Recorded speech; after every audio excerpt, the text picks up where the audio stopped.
पहा नवीन एपिसोड्स एकदम add free.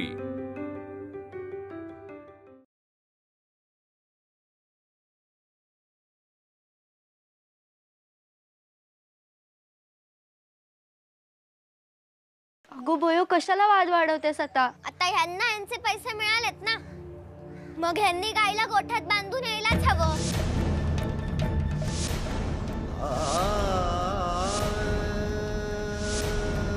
काय बघताय काय? जाऊन बांधा गायला गोठ्यात। जा रे शिरप्या, जाऊन बांध गोठ्यात गाय।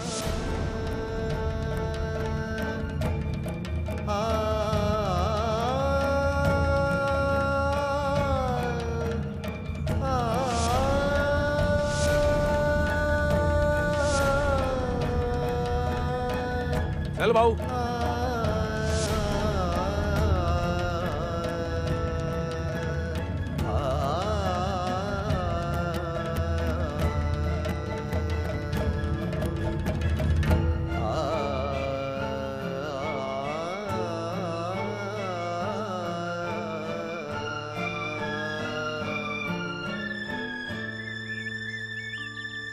पटवर्धन काका, रडू नका। काय बोलू मी पुरी आता? काही बोलू नका, आता झाले ना सगळ्यांनी, येतो आम्ही।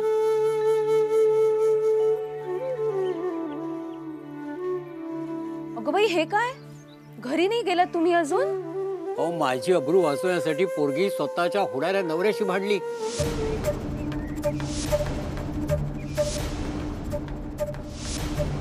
सदाशिवाशी भांडली। म्हणजे झाले तरी काय असे? होयच सांगेल तुम्हाला। मी आता देवापाशी जाऊन बसतो। भांडू नका। होयो, काय हे उद्योग तुझे? होणाऱ्या नवऱ्याशी भांडलीस? म्हणजे मी त्याच्याशी भांडले, तो माझा होणारा नवरा आहे। गंमतच आहे।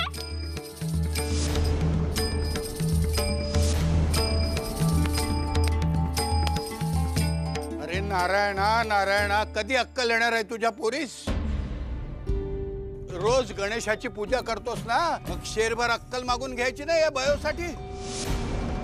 बापू बापू, मला तुम्ही कशासाठी बोलवले? तुझी आरती ओवाळायला।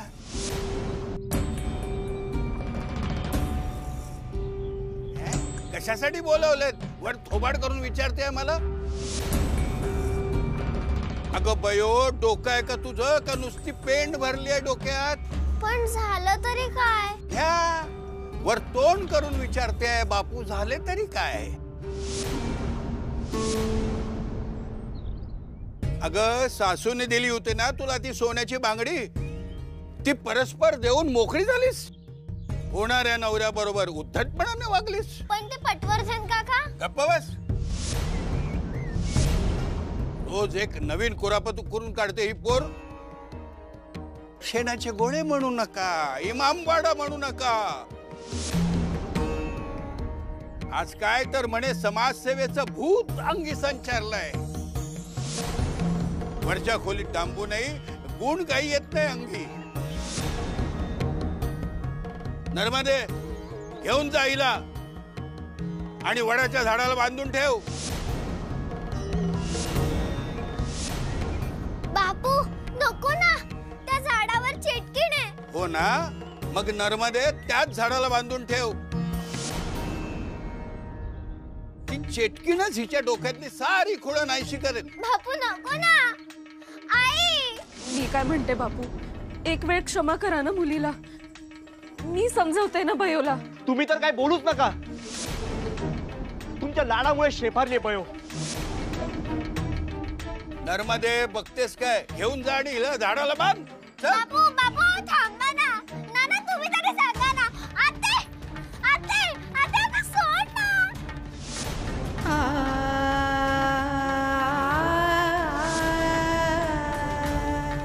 आते आते आते थांब ना।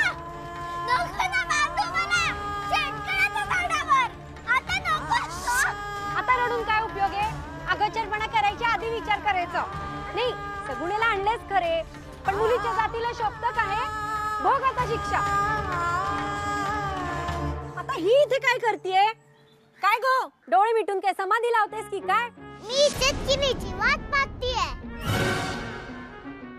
ते कधी आवारग्यात दूध घालतीये ते पाहायचंय मला.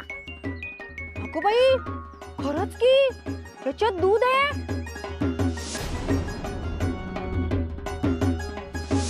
भलतेच खूळ डोक्यात घेतात. खरंच त्या चेटकिणीने धरले तर काय करशील? त्यापेक्षा आईला कामात मदत कर. आता आता अगं थांब ना, सोडून नको ना जाऊ मला.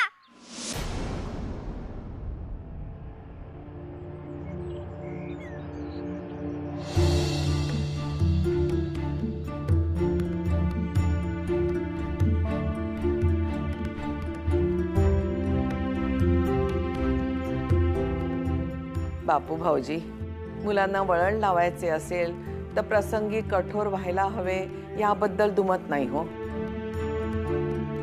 पण मुलांना भूताखेताची भीती दाखवणे हे योग्य नव्हे असे मला वाटते. मुलांच्या मनावर विपरीत परिणाम व्हायचा अशाने. वहिनी, मला आनंद होतो का मुला शिक्षा करताना? जशी माझी उमा तशी बयो माझ्यासाठी. पण दिवसेदिवस पाहताय ना तिचा हूडपणा. काही करा पण तिचा हूडपणा तसू बरही कमी होत नाही. मान्य आहे, बयोची पद्धत चुकीची आहे, पण हेतू मात्र सच्चिल आहे हो. निरागस निर्मळ मनाच्या बयोमुळेच सगुणा गाय आज आपल्या गोठ्यात आहे.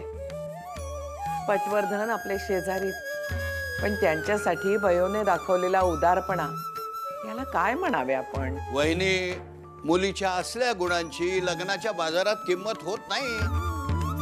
मला एवढेच समजते की मुलीच्या जातीला असला हूडपणा बरोबर नाहीये. आता भूताखेताचे म्हणाल तर आम्हालाही आमच्या लहानपणी अशीच भीती घालण्यात येत होती. चेटकीण वगैरे काही नसतं हे मलाही पक्क ठाऊक आहे. पण चेटकिणीच्या निमित्ताने बयोच्या मनात धाक राहिला तर आनंदच आहे ना. मला नाही वाटत मी काही चुकीचं वागलोय. काय बाई एक एक तरा म्हणायची या पोरीची. राधे, त्या बांगड्या सानेंनी ओळखल्या म्हणजे काय करशील?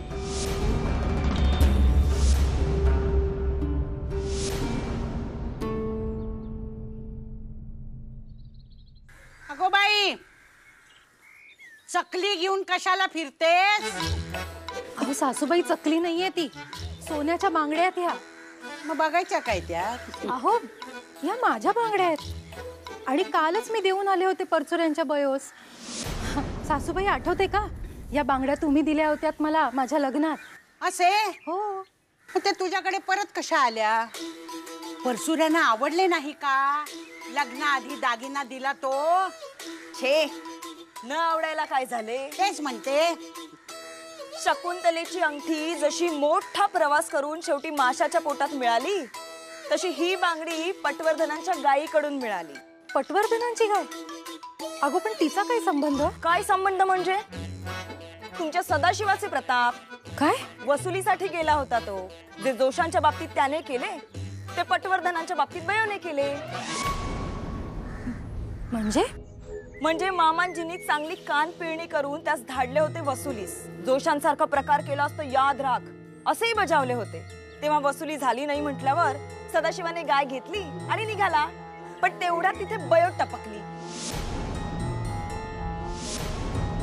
तिला पटवर्धनांची दया आली. मग काय, धाडकन हातातली बांगडी काढून पटवर्धनांचे देणे चुकते केले आणि गाय सोडायला लावली. अगो बाई, म्हणजे आपलेच पैसे आपल्यालाच परत करून व्यवहार पूर्ण केला पोरीनं. काय बाई, तरी जे सासरचा दागिना असा परस्पर देऊन टाकायचा हे कुठलं शहाणपण म्हणते मी. हे बरे आहे हो, प्रेमाने दागिना द्यायचा आणि वर त्यावर हक्कही रोखून ठेवायचा. या बांगड्या तिच्याच नव्हत्या का झाल्या? मी तर म्हणते अगदी योग्यच केले बयोने. आणि ह्यात सासर माहेर आले तरी कुठून? हिचे सगळे जगा वेगळेच हो. बऱ्या भेटल्यात एकमेकीला सासू सुना. नाहीतर काय, अजून घरात नाही आली तर सुरू झाली उधळपट्टी सुनेची. ही उधळपट्टी नव्हे, दानशूरपणा आहे हा. आणि कुणाच्या मदतीसाठी ठामपणे उभे राहण्यास धैर्य लागते. ते आहे हो माझ्या सुनेपाशी. नुसतीच जिभेचे दाणपट्टे चालवणारी नाहीये माझी सून. कळतायत बरं टोमणे. अगो, एरवी इतरांना मारत असतेस ना, आज झेल की एखादा. गोदे, हे मला आवडते हो. दे आता तिला उत्तर दे. आता ती बयो आपल्या घरात आली म्हणजे तिच्या सुरू सुरू बोलण्याची फोडणी मोठी चविष्ट लागणार आहे, मोठी मौज येणार आहे. मी तर वाट बघते कधी हे लग्न होते. बघते कशी तिरके डोळ्यांनी.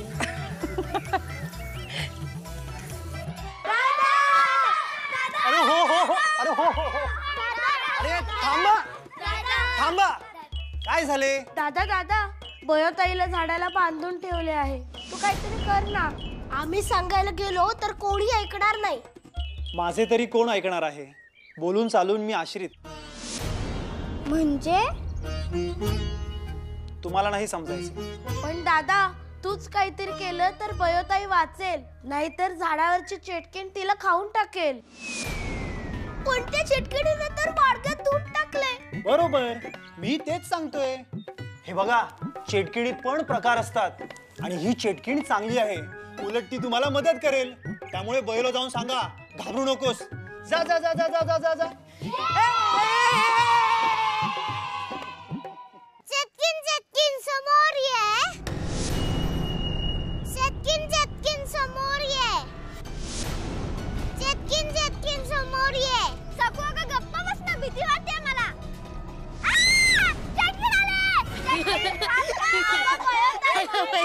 महादेव, डोळे उघड.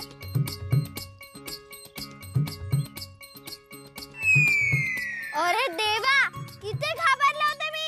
ऐक ना बयो, आता तुला ज्या झाडाला बांधले आहे ना, तिथेच ती चटकीण राहते. म्हणजे ती तुला भेटेलच.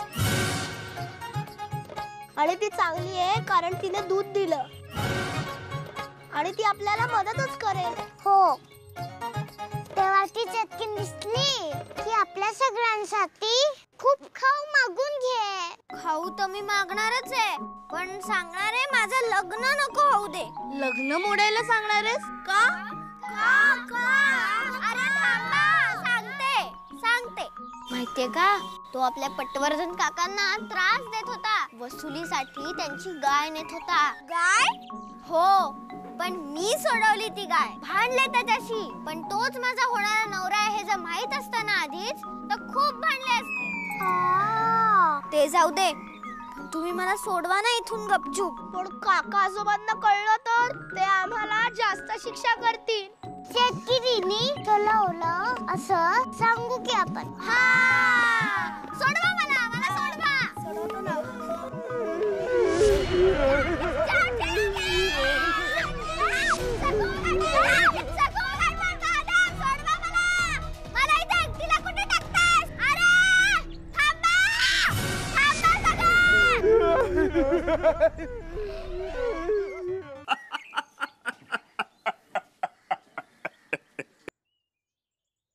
सदाशिवराव, धन्य आहात तुम्ही, धन्य. आणि तुमची होणारी बायको त्याहूनही धन्य. नाही, पटवर्धनाच्या सारा वसुलीचं राहू द्या, ते आम्ही पाहतो. पण सदाशिवराव, लोक बायकोला बांगडी देतात, तुम्ही बायकोकडूनच घेतली, मौज केलीत की अगदी. ते मी तुम्ही सांगितल्याप्रमाणेच सारे करीत होतो. पण तिच्या समोर तुमचं काही चाललं नाही असंच ना? नाही, तसे नाही, पण त्या मुलीने मला बोलूनच दिले नाही. एक बरीक बरे झाले हो. मुलीस पाहावायची इच्छा होती तुमची, ती गजाननानं अशा पद्धतीनं पूर्ण केली. आणि हेही ध्यानात आले तुझ्या की तुझं तोंड बंद करणारी बायको तुला मिळाली.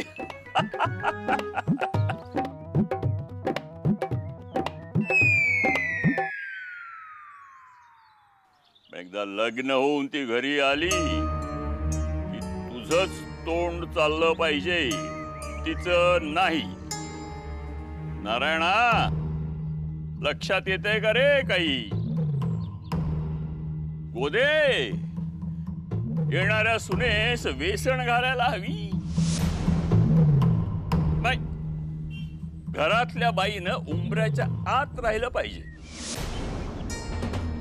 नवरा म्हणेल तसंच वागायचं, नाहीतर सगळ्या बांगड्या जातील अडल्या नडल्यांच्याकडं. बाई बाई बाई बाई, रवा करपला काय? लक्ष कुठे आहे तुमचं? तुझं लक्ष नाहीये, तुझ्यामुळे करपलाय रवा. माझ्यामुळे नाही, तुमची घाई घाई असते ना म्हणून झालंय. मुळीच नाही. यांनी मला हाक मारली तेव्हा उलथनं तुझ्या हातात देऊन गेले होते ना, तुझ्यामुळे करपलाय रवा. मुळीच नाही, तुम्ही उलटनं दिला तेव्हा रवा करपलेलाच होता. तुझं लक्ष नव्हतं, मला बोल लावायचे नाही. तुमचं लक्ष नव्हतं, मला बोलताय अहो, काय करताय? बाहेर पर्यंत आवाज येत आहेत. सासूबाईंनी ऐकले हो. भांडू नका तुम्ही. मी भांडतच नाहीये, सुभद्रा काकू भांडताय. तुला मोठ्यांचं मान नाहीये. अहो पुरे आता रवा करपलाय ना, तर मी दुसरा भाजून देते. तुम्ही भांडू नका फक्त. नर्मदेचे नेहमी असेच असते, चुका स्वतः करायच्या आणि खापर दुसऱ्यांवर फोडायचे. जाऊ दे तो विषय. बरं काकू, माझं एक काम कराल का हो? काय आता? जरा बयोला सोडवायला सांगा ना, बापूंना सांगून. तुम्ही सांगितलं ना तर ऐकतील होते. तिला तिला पाहायला येणार तेव्हा आपण 4 निगुतीच्या गोष्टी शिकवू हो तिला. बरोबर आहे तुझं. मुलींना 4 धडे शिकवायला हवेतच. पण राधे, माझ्या उमालाही बघायला यायचंय. आणि तिचा असा भुंडा गळा नाही बरं दिसत नाही ना ते. तेव्हा तुझी बोरमाळ तिला घालावयास दे म्हणजे झाले. माझ्याकडे कुठे आहेत दागिने? आणि आमचे हे म्हणजे तुझ्या यजमानांसारखे बायकोकडे लक्ष देणाऱ्यातले नव्हेत. तिसरी बायको आहे ना मी त्यांची, म्हणून म्हणतीये. देशील ना? देईन की, त्यात काय मोठेसे. मग तू एक काम कर, तू रवा भाज. मी यांच्याशी आत्ताच बोलून आले बयोला सोडवण्याबद्दल. आलेच? हा हो.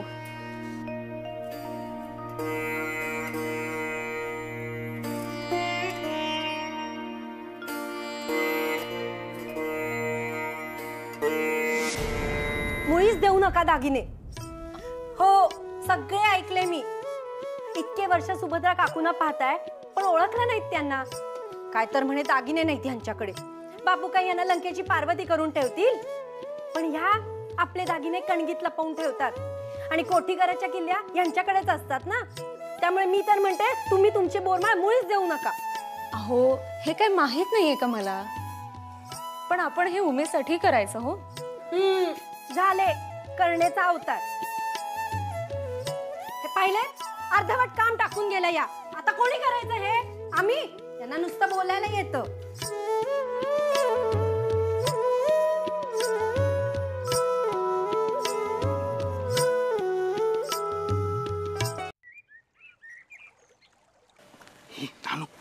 चल ना, भाऊला सतावूया बायकोवरून. चालेल. पण काही म्हणा नानू. काय रे बाबू? अरे काय तोरा होता रे त्या मुलीचा. आपल्या भाऊ समोर अशी आडवी उभी राहिली. बापरे बाप. मात्र वाटलं आता खाते का गिळते. अरे एकतर तिच्या डोळ्यामध्ये आग आणि जिवेचा कोयता असा सपासप चालू होत होती. बाबा रे बाबा. आणि त्या मुलीचे एक एक शब्द काळजाला भोके पाडत होती. भाऊ जे काही म्हणता काही चालले नाही तिच्या समोर. अरे तर भाऊ काय काय बोलत होता? मला काका आजोबांनी जे सांगितले होते तेच करत होतो मी. अरे पण ती तर तू जोशी काकांच्या बाबतीत जे केले ते करीत होती ना. भाऊ, मला एक सांगशील, लग्नानंतर तू तिचे ऐकशील की काका आजोबांचे? अरे मला तर वाटतं ना भाऊ तिथंच ऐकणार. आज कशी पटवर्धनांची गाय मुकाटाने गोठ्यात बांधून आला. म्हणजे लग्नानंतर ती भाऊला गोट्यात तर बांधणार नाही ना? मग भाऊ चिडला.